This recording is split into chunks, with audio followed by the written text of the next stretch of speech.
Halo guys, assalamualaikum warahmatullahi wabarakatuh. Terima kasih yang udah setia sama channel yang sama official lagi. Semoga kalian sehat, berkabar kalau untuk kita semuanya. Gimana kabar kalian, sehat? Alhamdulillahirobbilalamin. Kasih waras, masya Allah. Kasih doakan yang lagi sakit Allah sehatkan. Teman kasih yang berjuang untuk rumah majikan tentunya diberikan kekuatan saya finish. Teman kasih yang bahagia juga tentunya jangan lupa bersyukur. Kalian lagi pada ngapain cuy? Wes mantap, is the best. Kaisam hari ini akan membagi satu kisah di mana ini adalah kelalaian pekerja migran itu sendiri ya, yang menyadari bahwa merusak barang milik majikannya ini sangat hokwai atau sangat mahal. Haruskah kita mengganti semua pembiayaan barang majikan yang kita rusak gitu kan? Rusaknya kenapa Kaisam? Kena damkar loh, kok bisa? Aduh, ini angin ngajak ribut, stop angin karena mama tua kaplak ini nggak bisa mendengar. Makin ribut dia. Maklum cuy, studio kayak Tisam itu free ya kan. Di sini tuh banyak tumbuh-tumbuhan, menyaksikan Kaisam ngoceh. Wah, Kaisam bentar lagi kena cisinpeng. Ngoceh sendiri ya, nggak apa-apa ya kan. Oke. Ini kejadiannya di hari Minggu ya. Di hari Minggu ada yang telepon Kaisam berdering, kring ya kan. Kaisam angkat. Tumben Kaisam angkat, ya berarti lagi ini apa namanya, lagi keangkat. Oh iya, buat kalian, Kaisam kok sekarang nggak bisa ngeliat status WhatsAppnya Kaisam. Kemarin itu handphone Kaisam itu Vasio cuy, panas handphone Kaisam. Jadi kontak-kontak yang nggak aktif itu banyak banget ya. Kontak Kaisam itu sampai 10.000 cuy. Jadi kemarin itu Kaisam flash semua ya, jadi hilang semua kontak kalian. Jadi kalau misalkan kalian rindu statusnya Kaisam di WhatsApp, silakan chat aja ya. Nanti Kaisam save nomor kalian lagi, oke? Ya. Terus kembali lagi nih, pekerja migran ini telepon kayak Tisam. Sudah telepon, kenapa kak? Kayak Tisam, tadi damkar ke sini. Terus ngapain? Kenapa? Jadi cuy, peristiwanya si pekerja migran ini libur di hari Minggu. Libur di hari Minggu, dia bekerja di rumah majikan dan dia pegang kunci sendiri nih cuy. Nah, di mana si pekerja migran ini sudah nyaman ya dengan majikan ya, majikannya so far baik ya. Kan banyak juga teman-teman kita yang nggak dikasih akses pintu ya cuy ya. Bener nggak? Kalian apakah masih belum dikasih akses pintu? Ya, sabar, nggak apa-apa, jalani saja. Kita nggak bisa maksa majikan kita untuk percaya sama kita ya cuy ya. Sedikasih kepercayaannya aja. Nah, setiap hari kalian berdoa aja. Nih, tak kasih jimatnya ya. Setiap bangun pagi kalian ngomong Bismillahirrahmanirrahim, ya Allah walas asi majikan. Wes, gitu aja wes doa ya, oke? Akhirnya si pekerja migran ini libur lah cuy. Libur nih si pekerja migran ini pergi izin sama majikannya untuk pulang, apa namanya, untuk libur ya sama teman-temannya. Di tengah perjalanan liburnya, dia ini sibuk cuy, kayaknya ngentut aja tuh. Ngentut aja, maksudnya buang gas gitu ya cuy, prepet aja ini si pekerja migran.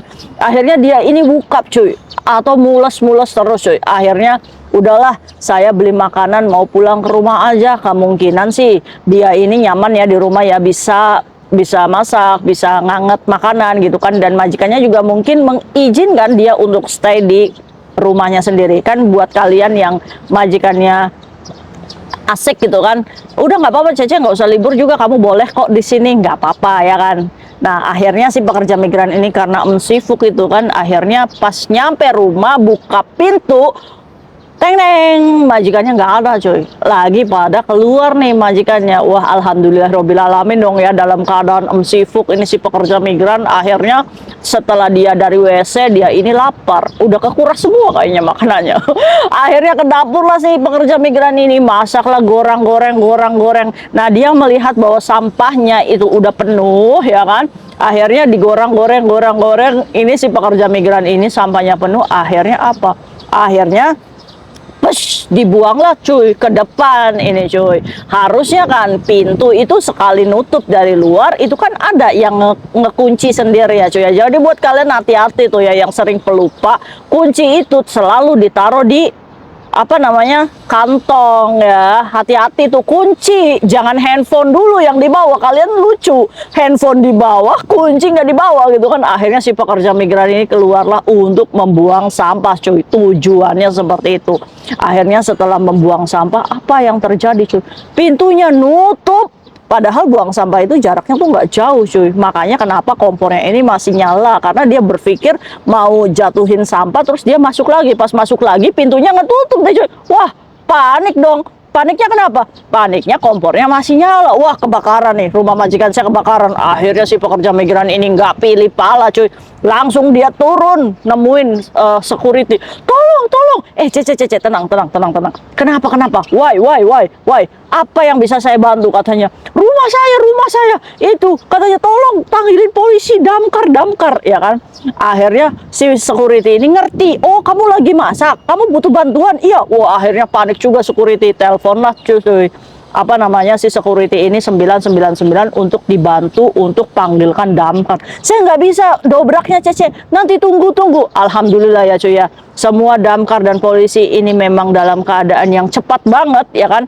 5 menit nggak ada, itu damkar udah ngiyung itu datang ke rumah pekerja migran ini ya kan. Kenapa Cece? Itu kompor saya di dalam itu, aduh ya kan, takut kebakaran. Yuk kalian bisa bayangin gak sih, kita lagi mencret, astagfirullahaladzim, nggak boleh ketawa, kalian lagi apa namanya, lagi mencret gitu kan, masa kompornya lupa dimatiin. Akhirnya si pekerja migran ini udah ada damkar di situ. Oke, tenang katanya. Jadi pintunya apa yang terjadi? Dijebol kayak enggak lah, nggak sampai dijebol pakai tenaga kan, damkar kan ada ilmunya ya kan. Jadi akhirnya lubang kuncinya ini dibolongin cuy.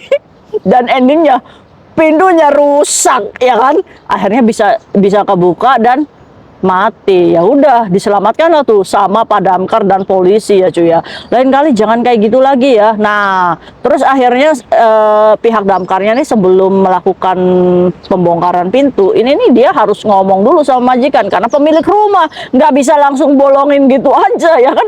Jadi SOP-nya setelah ketemu Cece-nya, kronologinya diterima, terus dihubungkan sama majikannya, dapat izin majikannya, baru dibongkar itu pintu ya kan. Panik setelah udah bisa masuk, kompornya dimatiin, bingung ini gimana Kaisam. Kata majikan saya ini harganya 15.000 karena majikannya posisinya lagi ketemu sama majikannya temennya di situ.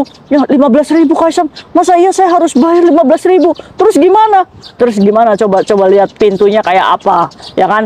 Kaisam coba lihat, karena di samping rumahnya Kaisam tuh dulu tuh baru minggu kemarin ya baru ganti pintu, dan itu dia itu 5.000 itu udah sama pasang cuy. Jadi nggak mungkin banget 15.000, jangan mau dibodoh-bodohin kita ya. Jadi akhirnya si pekerja migran ini, gimana Kaisam kalau saya disuruh bayar 15.000? Masa ya saya gajinya itu gara-gara tragedi kompor yang lupa dimatiin ini kan. Lagi masak apa sih Mbak, beli auyun apa beli bakso diangetin. Orang lagi mencret makanya pedes-pedes saja ini kan. Aduh ampun. Jadi akhirnya ya Kaisam hanya bisa mengasih edukasi ya. Jadi Kaisam ngecek dulu ya di Google itu harga pintunya. Terus juga termasuknya rumah majikannya itu nggak terlalu mewah ya. Wah celaka lah kalau misalkan majikan kita pakai kunci yang pakai fingerprint itu kan. Wah itunya aja udah hokwa itu kan.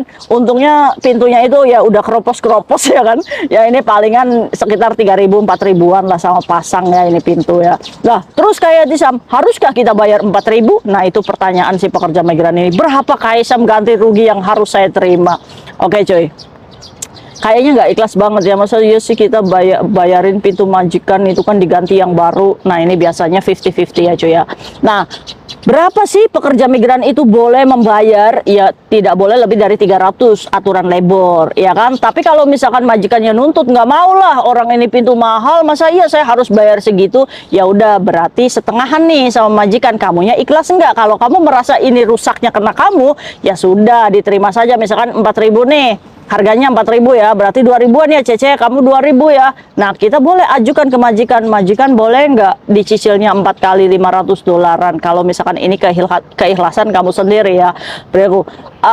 Terus majikannya ini ya udahlah nggak apa-apa, berarti kamu bayar 2.500 karena aturan labor kalau kita ini dipotong ya sebanyak itu ya, dipotong berkali-kali gitu kan, dan melebihi ibaratnya udah banyak gitu kan. Jadi labor itu tidak boleh memotong 1/4 dari gaji kita gitu kan per bulannya. Misalkan kita utang majikan itu 6.000 nih misalkan, utang sama majikan. Nah itu tuh kita tidak boleh dipotong 1/4 dari gaji kita, tuh berarti tidak boleh melebihi $1.200 per bulannya untuk pemotongan rusaknya barang majikan ini. Jadi kalau misalkan itu kamu agendakan aja majikan dipotong 500 itu ya 4 kali, boleh nggak ya, karena ini juga kan kesalahan kita sendiri, karena kita juga kan pengennya tetap baik-baik sama majikan. Tapi kalau misalkan majikannya masih tetap nuntut nih 4.000, apa Kaisam, apa yang harus saya lakukan? Masa iya saya bayar 4.000?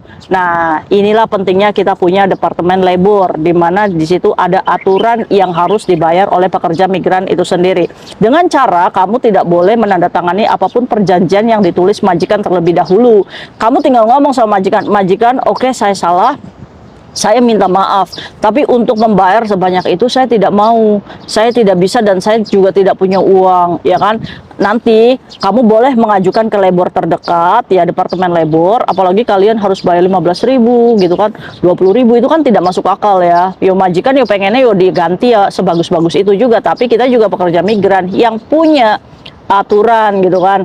Jadi kalian boleh naik ke labor untuk meminta apa namanya hitung-hitungan berapa sih yang harus saya bayar, ya kan. Nanti labor yang menengahi antara kamu sama majikan, dan berapa nih keputusan labor untuk si pekerja migran ini untuk mengganti ganti bayar rugi gitu kan. Nanti majikan sama kamu dipanggil, terus begini, cashnya begini, terusnya ya di situ tabayunnya. Jadi nanti aturan labor itu yang mengesahkan berapa kamu yang harus kasih. Apakah serumit itu Kak Isam kalau kita ngajuin labor? Enggak rumit ya. Jadi kalian daripada kalian juga ngumpat dalam hati gitu kan, udah langsung aja di setiap wilayah itu ada departemen labor ya. Jadi kalau kalian ada di Satin, departemen labor Satin, nah di situ ada alamatnya. Departemen labor North Point, nah di situ juga ada alamatnya. Ke semua departemen labor itu kalian bisa mengadukan apapun kalau misalkan memang hak-hak kalian itu dirampas oleh majikan, oke?